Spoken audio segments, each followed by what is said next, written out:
My monster-in-law handed me divorce papers at my own anniversary party, expecting me to cry and beg. Instead, I smiled and said, "Thank you." The room went silent. What she didn't know? I was a secret billionaire, and I'd already taken everything from her family, legally. Game over, Camilla. My name is Elizabeth, and exactly 1 year ago today, I made what everyone thought was the biggest mistake of my life. I married Oliver Thompson, but standing here in this glittering ballroom, wearing a red dress that cost more than most people's cars, holding divorce papers wrapped in a silver bow, I can tell you that marrying him wasn't the mistake. Trusting his mother was. Let me paint you a picture of tonight. Crystal chandeliers hanging from 20-foot ceilings, each one probably worth more than a house. An orchestra playing classical music in the corner, champagne flowing like water, and 300 of the city's elite gathered to celebrate my first wedding anniversary. Sounds romantic, right? Except my husband's mother, Camilla Thompson, is the one who planned everything, and Camilla has never done anything out of love for me. I should have known something was wrong the moment I walked in. Camilla wore white, not cream, not ivory, pure white, like she was the bride at her own son's wedding. She moved through the crowd like a queen, accepting compliments, directing staff, making sure everyone knew this party was her creation. Oliver stood beside her like a well-trained puppy, nodding at everything she said. "That's my husband, ladies and gentlemen, 32 years old and still can't say no to mommy." The party was in full swing when Camilla clinked her champagne glass, demanding everyone's attention. My stomach dropped. I knew that smile on her face, that victorious gleam in her eye. I'd seen it before, every time she'd managed to humiliate me over the past year. "Ladies and gentlemen," she announced, her voice dripping with false sweetness, "I have a very special gift for my dear daughter-in-law on this momentous occasion." The orchestra stopped. The room fell silent. A spotlight appeared out of nowhere, landing directly on me. I felt 300 pairs of eyes boring into my skin. Camilla approached me with this elegant silver box, wrapped with a pristine white bow. She was practically glowing with satisfaction. "Open it, dear," she cooed, loud enough for everyone to hear. "This is something very special." My hands were steady as I took the box. I could feel the weight of it, could sense something was very wrong.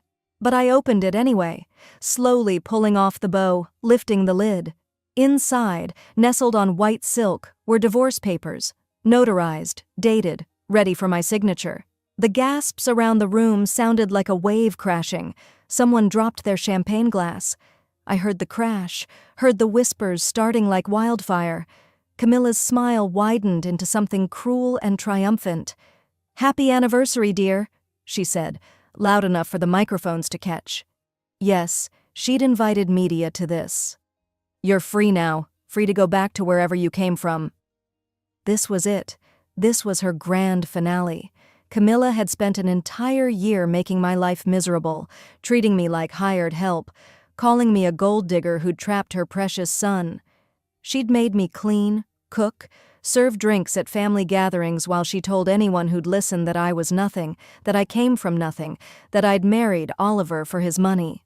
And now, in front of 300 people and cameras, she was publicly throwing me away like garbage.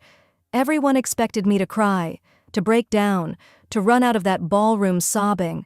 I could see it in their faces, that mixture of pity and morbid curiosity.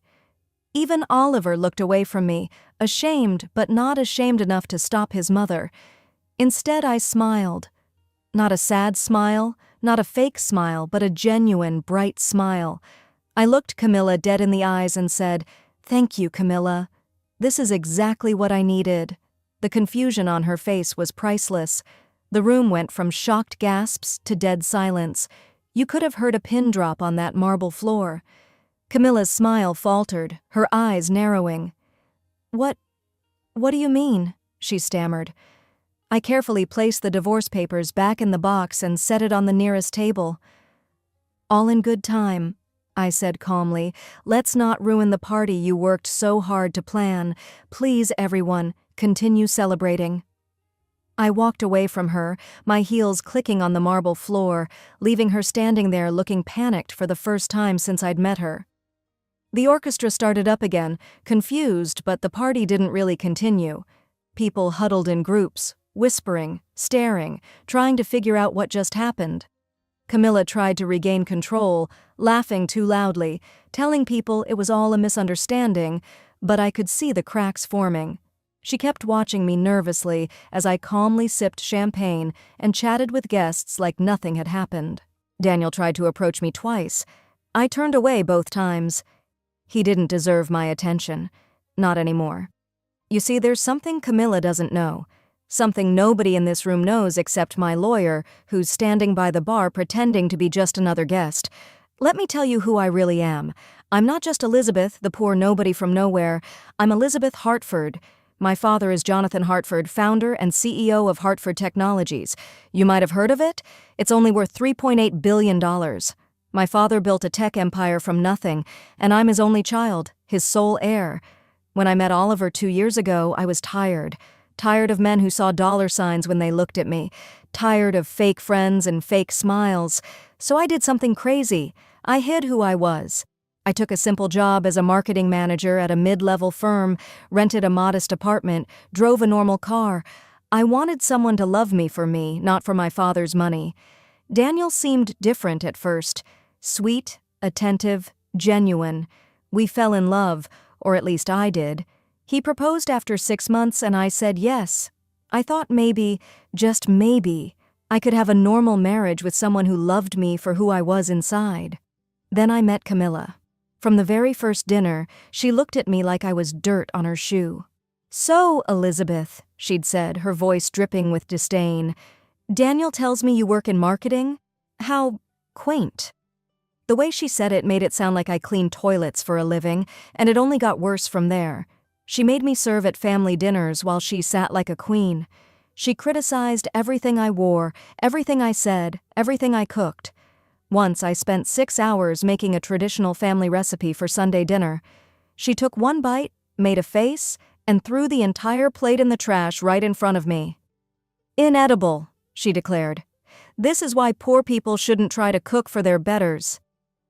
I endured it because I loved Oliver. I kept thinking he'd stand up for me, defend me, choose me over his mother's cruelty. But he never did. He'd just say, "That's just how Mother is," or "Try not to take it personally," or my personal favorite, "She'll warm up to you eventually." She never did. Instead, she got worse. 3 months ago, everything changed. I was coming back from the kitchen at their mansion when I heard voices from the study. The door was slightly open and I recognized Camilla's voice immediately. "1 year is enough, Oliver," she was saying. "Divorce her. I've already found someone better for you. Catherine Wellington, remember her? From the country club? Her father owns half the real estate in this city." My blood ran cold. I pressed myself against the wall, listening. "But Mother," Oliver said, and God, even his voice sounded weak, "I do care for her." "Care?" Camilla laughed, harsh and cold. "Daniel, darling, she has nothing. No family worth mentioning, no money, no connections. The Thompson Empire needs a proper heir's wife, not some nobody playing dress-up. We'll throw her an anniversary party, make it public, give her divorce papers, and be done with it. Clean, simple, humiliating enough that she won't fight back." There was a long pause. Then Oliver said, "If you think it's best, Mother." If you think it's best, Mother. Not "I love my wife." Not "That's cruel." Just "If you think it's best." I didn't cry that night. I didn't scream or throw things or confront them. Instead, I went home to my apartment that Oliver thought was all I could afford, and I made a phone call. "Hi, Dad," I said when my father picked up. "I need to tell you something, and then I need your help." My father was furious when I told him everything. He wanted to destroy the Thompsons immediately, publicly, painfully, but I convinced him to let me handle it my way. 3 months, I said. "Give me 3 months to do this right." He agreed, and then he put his entire legal team and financial advisors at my disposal. What Camilla didn't know, what nobody knew, was that the Thompson Empire was built on sand. They looked wealthy with their mansion and their cars and their parties, But it was all smoke and mirrors. They were drowning in debt. The manufacturing company that had been in the family for 3 generations, hemorrhaging money for years, the real estate portfolio, mortgage to the hilt, Oliver's trust fund, managed by a company that was about to go under. They were one bad quarter away from bankruptcy, and they'd been hiding it behind credit cards and loans and Camilla's sheer force of will. So I bought them. Not directly, of course. Through shell companies and investment firms and my father's vast network of financial connections. Over 3 months, I systematically purchased every debt they had, every mortgage, every failing business. I bought the company that managed Oliver's trust fund. I bought the commercial real estate they thought they owned. When their bank was about to foreclose on their precious mansion, I bought the mortgage. By the time Camilla was planning my humiliation party, I owned everything. The Thompson family just didn't know it yet. And that hotel where we're having this anniversary party? I bought it last week. The staff taking orders from Camilla? They're actually working for me now. Even the lawyer standing by the bar, casually sipping whiskey? Mine. So when Camilla handed me those divorce papers in front of 300 people and cameras, expecting me to crumble, I smiled. Because I knew what was coming next. The party continued awkwardly for another 20 minutes. Camilla pulled me aside into a private room off the main ballroom. The second the door closed, her mask dropped completely. "You think you're something special?" she hissed, getting right in my face. "You're nothing. You've always been nothing. Some poor little nobody who got lucky and trapped my son." I just looked at her calmly. "Is that all, Camilla?" "I never wanted you in this family," she continued, her voice rising. "You're not good enough. You'll never be good enough. Oliver deserves better. Someone with class, with breeding, with money, not some pathetic little gold digger who probably planned this whole thing." The irony was delicious. "Sign those papers and disappear," Camilla demanded, "or I'll make the rest of your life a living hell. You think this past year was bad? I'm just getting started." I tilted my head, studying her. "Are you finished?" Her face turned red. "Why aren't you crying? Why aren't you begging?" "Because unlike you, Camilla, I don't need to beg for anything." I walked toward the door, then paused. "You might want to come back to the party. I have an announcement to make." The confusion on her face was perfect, but she followed me out, probably thinking I was about to make a scene, to finally break down and give her the satisfaction she wanted. I walked straight to the small stage where the orchestra had been playing. I took the microphone from the very surprised band leader. The room fell silent again. "Ladies and gentlemen," I said, my voice clear and steady, "I have an announcement to make." Camilla rushed toward me, panic in her eyes. "What are you doing?" I ignored her. "First, I want to thank my dear mother-in-law for this wonderful anniversary gift." I held up the box with the divorce papers. A few nervous laughs rippled through the crowd. Camilla thought she was kicking me out of the Thompson family tonight. She thought I was a poor nobody, a gold digger, someone who didn't belong in her world. Camilla's face was turning an interesting shade of purple. Oliver had gone pale. "But what Camilla doesn't know," I paused, letting the tension build, "is that I'm Elizabeth Hartford. My father is Jonathan Hartford of Hartford Technologies." The reaction was immediate and electric. Gasps, shouts, phones coming out to record. Someone near the back yelled, "The Hartford Technologies?" Camilla's face went from purple to white in an instant. "That's right," I continued calmly. "And for the past 3 months, while Camilla was planning this lovely humiliation party, I've been busy too. I've been buying her family's empire." The screens behind me lit up. My tech guy had been waiting for my signal. Legal documents, acquisition papers, deed transfers, all displayed in crisp, clear detail for everyone to see. The Thompson Manufacturing Company? I now own 68% of shares. Camilla made a choking sound. "Your commercial real estate portfolio, foreclosed and purchased by Hartford Holdings 3 weeks ago, this very hotel where we're standing? I bought it last Tuesday." I looked directly at Oliver. "Your trust fund, Oliver? The management company is now wholly owned by Hartford Financial Services. That's mine too." Then I turned my full attention to Camilla. And your mansion, Camilla? The one you love so much? The bank was about to foreclose because you've missed 4 mortgage payments. I bought that mortgage. I own your home. Camilla screamed. Actually screamed. That's impossible. You're lying. This is all lies. My lawyer stepped forward, carrying a briefcase. He opened it calmly and started distributing physical copies of documents to the nearest guests. It's all legal and verified, Mrs. Thompson. Your family has been operating on unsustainable debt for approximately 7 years. Miss Hartford's acquisitions were all conducted legally and ethically. You witch! Camilla lunged at me. Hotel security, my hotel security, caught her gently but firmly. You planned this. You trapped my son. This is fraud. I remained perfectly calm. No, Camilla. I fell in love with your son. I would have given him everything, my whole heart, my whole life. I didn't need his money because I have my own. I just wanted love and respect. The room was utterly silent except for Camilla's heavy breathing. But you, I continued, you tortured me for a year. You made me feel worthless. You called me a gold digger while you were drowning in debt.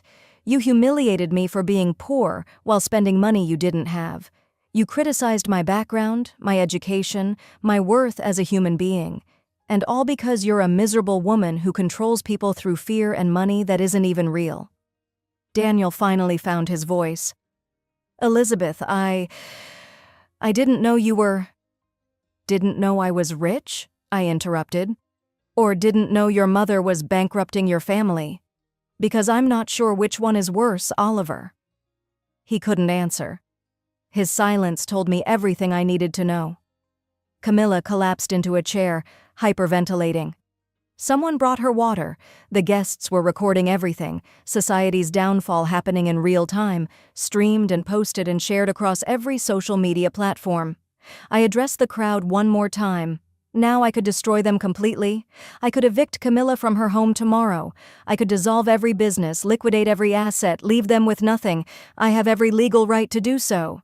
Camilla looked up at me, and for the first time, I saw fear in her eyes. Real fear. But I'm not like you, Camilla. I'm not cruel for the sake of cruelty. I pulled out another set of documents from inside my clutch. I'm signing the Thompson Manufacturing Company back over to the family, along with enough capital to actually make it profitable again if you manage it properly. Confused murmurs filled the room. There's one condition, I continued.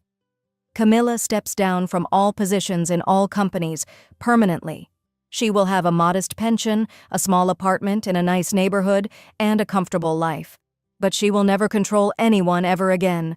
No positions of power, no board seats, nothing. She'll live well, but quietly. Camilla's sob echoed through the ballroom. The queen, dethroned. Then I turned to my husband, soon-to-be ex-husband. As for you, Oliver, he looked at me with something like hope in his eyes. Idiot. I loved you, I said simply. I really did. I would have built an empire with you. We could have combined our family's resources, created something amazing together. But you chose her. Every single time you chose her comfort over my dignity. You let your mother abuse me, humiliate me, break me down piece by piece, and you said nothing. You did nothing. Elizabeth, I'm sorry, these divorce papers. I held up the box. I'm signing them. I pulled out a pen and signed my name with a flourish. But you get nothing. No alimony, no settlement. Actually, remember that prenuptial agreement your mother insisted I sign? The one that said I'd get nothing if we divorced? Well, it works both ways. And since all the Thompson assets are now technically mine, the prenup states that dissipation of marital assets requires compensation. Daniel's face went gray. What does that mean? It means you owe me money, Oliver. For every time your mother spent Thompson money that was actually borrowed against assets I now own, for every dollar used to plan this humiliation party, for every gift she gave you using credit she didn't have. I smiled. Don't worry. I'm waiving it. I don't need your money. I never did. I just need you out of my life. I walked down from the stage and handed him the signed divorce papers. Congratulations on your freedom, Oliver. I hope you use it to finally grow a spine. The crowd parted as I walked toward the exit. Some people were crying. Others were applauding. Camilla sat in her chair, destroyed. Her empire of cruelty collapsed around her. Oliver stood frozen, holding divorce papers he'd never wanted but had been too weak to refuse his mother. As I reached the door, Camilla found her voice one last time. "You can't do this! This is my life's work! I'll sue you! I'll destroy you!" I paused at the doorway and looked back at her one final time. "Try it, Camilla. I own your lawyers, too." Then I walked out into the night air, leaving behind the Thompson family, their debts, their drama, and their dysfunction. The red dress I wore caught the moonlight as I stepped into my car, not the modest sedan I'd been driving, but my actual car, a sleek silver Mercedes that had been waiting, along with my real life. That was 6 months ago. Camilla now lives in a 2-bedroom apartment in a decent neighborhood. She works part-time at a charity shop, actually helping people for once in her life. I hear she's quieter now, humbler. Maybe humiliation taught her what her years of wealth and power never could: empathy. Daniel moved across the country. He got a job at a regular company, no family connections, no trust fund to fall back on. Someone told me he's in therapy now, finally dealing with his mother issues. I hope he finds peace. I really do. I hope he finds someone who makes him happy and that he learns to stand up for them. As for me, I revealed my identity publicly after that night. No more hiding, no more pretending. I took my rightful place at Hartford Technologies, working alongside my father. We merged the Thompson Manufacturing Company into our portfolio, saved over 500 jobs, and actually made it profitable within 4 months. I started a foundation for women escaping toxic relationships, women who've been made to feel small, worthless, controlled by people who are supposed to love them. We provide legal help, financial assistance, counseling, job training. Everything I wish I'd had during that awful year, we now provide to others. And you know what? I'm happy. Genuinely, truly happy. I found real friends who like me for me. I found purpose in my work. I found peace in standing up for myself. Sometimes people ask me if I regret it, if maybe I went too far. But here's the thing. Camilla didn't just hurt me. She was cruel to staff, to business partners, to anyone she considered beneath her. She'd been destroying lives for decades. I didn't destroy her. I just took away her ability to destroy others. The best revenge isn't cruelty. It's not sinking to their level or becoming the monster they tried to make you. The best revenge is strategic, surgical, and ultimately about protecting yourself and others from future harm. Camilla tried to break me at that anniversary party. She thought she was ending my story, throwing me away like garbage in front of everyone who mattered. Instead, she ended her own reign of terror. And that smile I gave her when she handed me those divorce papers, that was the moment I knew I'd already won. She just didn't know it yet. So here's what I learned. Never mistake someone's silence for weakness, never mistake their kindness for stupidity, and never ever underestimate a quiet woman who's been pushed too far. Because sometimes that quiet woman is a billionaire playing chess while you're still playing checkers, and by the time you realize the game has changed, it's already checkmate.